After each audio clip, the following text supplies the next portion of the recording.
ഗാസയിൽ രണ്ടാം ഘട്ട വെടിനിർത്തൽ സംബന്ധിച്ച് അമേരിക്കയും ഇസ്രയേലും ധാരണയിലെത്തിയെന്ന് റിപ്പോർട്ടുകൾ. ഹമാസിനും ഇറാനും ശക്തമായ മുന്നറിയിപ്പുമായി അമേരിക്കൻ പ്രസിഡന്റ് ഡൊണാൾഡ് ട്രംപ് രംഗത്തെത്തി. ഒക്ടോബർ 10 നിലവിൽ വന്ന ഗാസ വെടിനിർത്തൽ കരാറിന്റെ രണ്ടാം ഘട്ടം നടപ്പിലാക്കാൻ അമേരിക്കയും ഇസ്രയേലിനും ഇടയിൽ ധാരണ രൂപപ്പെട്ടതായ തരത്തിലുള്ള റിപ്പോർട്ടുകളാണ് പുറത്തുവരുന്നത്. അതേസമയം ഇന്നു മുതൽ രണ്ടാം ഘട്ടം ആരംഭിക്കും എന്നത് സംബന്ധിച്ച തീരുമാനമൊന്നും ആയിട്ടില്ല. ഹമാസിന്റെ നിരായുധീകരണവും ഇറാന്റെ ഭീഷണി ചെറുക്കലുമാണ് മുഖ്യ അജണ്ടയെന്ന ഇസ്രായേൽ പ്രധാനമന്ത്രി ബെഞ്ചമിൻ നെതന്യാഹുവിന്റെ നിർദ്ദേശം അമേരിക്കൻ പ്രസിഡന്റ് ഡൊണാൾഡ് ട്രംപ് അംഗീകരിച്ചു. ഫ്ലോറിഡയിൽ തിങ്കളാഴ്ച നടന്ന ചർച്ചയിൽ ഇതിനായിരുന്നു പ്രാമുഖ്യം ലഭിച്ചത്. ഉടൻ നിരായുധീകരണത്തിന് തയ്യാറാകണമെന്ന് ട്രംപ് ഹമാസിന് താക്കീതും നൽകി. ബാലിസ്റ്റിക് മിസൈൽ പദ്ധതി വികസിപ്പിക്കാൻ ശ്രമിച്ചാൽ ബോംബിടുമെന്ന് ഇറാനെ ഭീഷണിപ്പെടുത്താനും ട്രംപ് മറന്നില്ല. നിരായുധീകരിച്ചില്ലെങ്കിൽ ഹമാസിന് നരകയാതന അനുഭവിക്കേണ്ടി വരും എന്നതായിരുന്നു ട്രംപിന്റെ ഭീഷണി. അതേസമയം ഗാസയിൽ സമാധാനം പുലരുമെന്ന തരത്തിലുള്ള വാർത്തകളാണ് പുറത്തുവരുന്നത്. ട്രംപും നെതന്യാഹുവും ചേർന്ന് ഗാസയിൽ രണ്ടാം ഘട്ട വെടിനിർത്തൽ ഉടൻ തന്നെ പ്രാവർത്തികം ആക്കും എന്നതാണ് പ്രതീക്ഷ.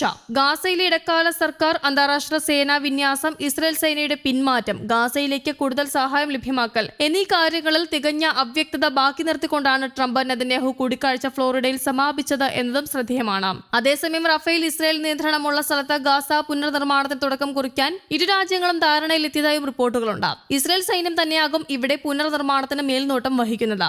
ഗാസയിൽ ജനങ്ങൾ അനുഭവിക്കുന്ന ദുരിതം അകറ്റാൻ വിസമ്മതിക്കുന്ന ഇസ്രായേൽ അന്തർദേശീയ സന്നദ്ധ സംഘടനകൾക്ക് ജനുവരി മുതൽ വിലക്ക് ഏർപ്പെടുത്താനും തീരുമാനിച്ചിട്ടുണ്ട്. ഇതോടെ ഗാസയിലെ മാനുഷിക പ്രതിസന്ധി കൂടുതൽ രൂക്ഷമാകുന്ന സാഹചര്യമാണ്. റഫ അതിർത്തി തുറന്ന് ഗാസയിലേക്ക് കൂടുതൽ സഹായം അടിയന്തരമായി അനുവദിക്കാൻ ഇസ്രായേൽ തയ്യാറാകണമെന്ന് 8 യൂറോപ്യൻ രാജ്യങ്ങൾക്കൊപ്പം കാനഡയും ജപ്പാനും സംയുക്ത പ്രസ്താവനയിൽ ആവശ്യപ്പെട്ടു. അതേസമയം ഇസ്രായേൽ പ്രധാനമന്ത്രി ബെഞ്ചമിൻ നെതന്യാഹുവിനെ വാനോളം പുകഴ്ത്തിയ അമേരിക്കൻ പ്രസിഡന്റ് ഡൊണാൾഡ് ട്രംപ് നെതന്യാഹുവിന്റെ നേതൃത്വം ഇല്ലായിരുന്നുവെങ്കിൽ ഒരുപക്ഷെ ഇസ്രായേൽ എന്ന രാജ്യം പോലും ഇന്ന് നിലനിൽക്കുമായിരുന്നില്ല എന്നാണ് ട്രംപ് പറഞ്ഞത്. ഫ്ലോറിഡയിലെ ട്രംപിന്റെ സ്വകാര്യ വസതിയായ മാറലോഗയിൽ കഴിഞ്ഞ ദിവസം നടന്ന കൂടിക്കാഴ്ചയിൽ തന്നെയാണ് ട്രംപ് ഇക്കാര്യവും വ്യക്തമാക്കിയത്.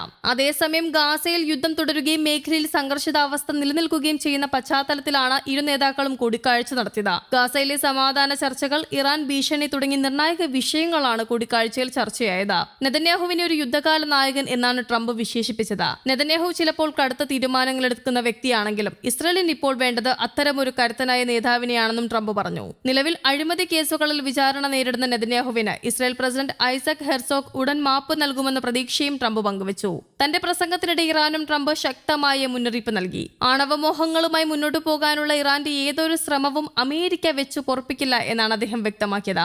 ആണവായുധങ്ങൾ നിർമ്മിക്കാൻ ഇറാൻ വീണ്ടും ശ്രമിക്കുകയാണെങ്കിൽ വലിയ വില കൊടുക്കേണ്ടി വരുമെന്നും ഇറാന്റെ ആണവ പദ്ധതികളോടുള്ള തന്റെ കടുത്ത നിലപാട് വ്യക്തമാക്കിക്കൊണ്ട് ട്രംപ് പറഞ്ഞു. വർഷാവസാനത്തോടെ വിദേശ നയങ്ങളിൽ ട്രംപ് നടത്തുന്ന ശക്തമായ ഇടപെടലുകളുടെ ഭാഗമായാണ് ഈ കൂടിക്കാഴ്ച നടന്നത് എന്ന് CNN റിപ്പോർട്ട് ചെയ്തു. കഴിഞ്ഞ 2 ദിവസത്തിനുള്ളിൽ ട്രംപിന്റെ മാറലോഗോ വസതി സന്ദർശിക്കുന്ന രണ്ടാമത്തെ വിദേശ നേതാവാണ് നെതന്യാഹു.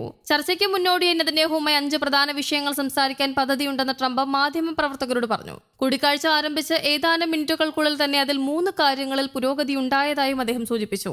1 മണിക്കൂറിലധികം നീണ്ട ചർച്ചകൾക്ക് ശേഷം നേതാക്കൾ പുറത്ത് എത്തിയെങ്കിലും പുതിയ കരാറുകളോ സുപ്രധാന തീരുമാനങ്ങളോ ഔദ്യോഗികമായി പ്രഖ്യാപിച്ചിട്ടില്ല. കൃത്യമായ നയപ്രഖ്യാപനങ്ങൾക്ക് പകരം ഇരു നേതാക്കളും തമ്മിലുള്ള വ്യക്തിബന്ധവും രാഷ്ട്രീയപരമായ ഐക്യവും പ്രകടമാക്കുന്ന രീതിയിലുള്ള പുകഴ്ത്തലുകളാണ് കൂടിക്കാഴ്ചയിൽ ഉടനീളം കണ്ടത്. പ്രത്യേക പ്രഖ്യാപനങ്ങളൊന്നും ഉണ്ടായില്ലെങ്കിലും ചർച്ചകൾ തുടരുകയാണെന്നും വെസ്റ്റ് ബാങ്ക് പോലുള്ള അതീവ ഗൗരവകരമായ വിഷയങ്ങളിൽ പോലും ഉടൻ തന്നെ ഒരു തീരുമാനത്തിലെത്താൻ സാധിക്കുമെന്നും ട്രംപ് ആത്മവിശ്വാസം പ്രകടിപ്പിച്ചു. കൂടിക്കാഴ്ചയ്ക്ക് ശേഷം വൈറ്റ് ഹൌസിൽ വെച്ച് ഇസ്രായേലിന് ഇതിലും ശക്തനായ ഒരു സഖ്യകക്ഷി ഇതുവരെ ഉണ്ടായിട്ടില്ല എന്നാണ് നെതന്യാഹു പറഞ്ഞത്. പ്രതിസന്ധി ഘട്ടങ്ങളിൽ ട്രംപ് എപ്പോഴും ഇസ്രായേലിനോടൊപ്പം ഉറച്ചു നിന്നിട്ടുണ്ടെന്ന് അദ്ദേഹം കൂട്ടിച്ചേർത്തു. എല്ലാ വിഷയങ്ങളിലും തങ്ങൾ രണ്ടുപേരും യോജിക്കുന്നില്ലെന്ന് തുറന്നു സമ്മതിച്ച നെതന്യാഹു അഭിപ്രായ വ്യത്യാസങ്ങളെ ചർച്ചകളിലൂടെ പരിഹരിച്ച ചരിത്രമാണ് തങ്ങൾക്കുള്ളതെന്നും വ്യക്തമാക്കി. സാമൂഹിക എക്സിൽ പങ്കുവച്ച കുറിപ്പിൽ ട്രംപിന്റെ നേതൃത്വവും ഇസ്രായേലിന് അദ്ദേഹം നൽകുന്ന പിന്തുണയും സമാനതകളില്ലാത്തതാണ് എന്നാണ് നെതന്യാഹു കുറിച്ചത്. വെല്ലുവിളികൾ നിറഞ്ഞ നിമിഷങ്ങളിലാണ് യഥാർത്ഥ സൗഹൃദം തെളിയുന്നത്. ഓരോ ഘട്ടത്തിലും പ്രസിഡന്റ് ട്രംപ് ഇസ്രായേലിനൊപ്പം നിന്നു എന്നായിരുന്നു നെതന്യാഹുവിന്റെ വാക്കുകൾ. ട്രംപ് അധികാരമേറ്റ ശേഷം നെതന്യാഹുവുമായി നടത്തുന്ന 6ാമത്തെ കൂടിക്കാഴ്ചയായിരുന്നു ഇത്. ഗാസയിലെ യുദ്ധം അവസാനിപ്പിക്കാനും മേഖലയിൽ സ്ഥിരത കൊണ്ടുവരാനുമുള്ള ട്രംപിന്റെ 20 സമാധാന പദ്ധതിയുടെ പുരോഗതിയും കൂടിക്കാഴ്ചയിൽ വിലയിരുത്തി. News desk, Kerala Kaumudi.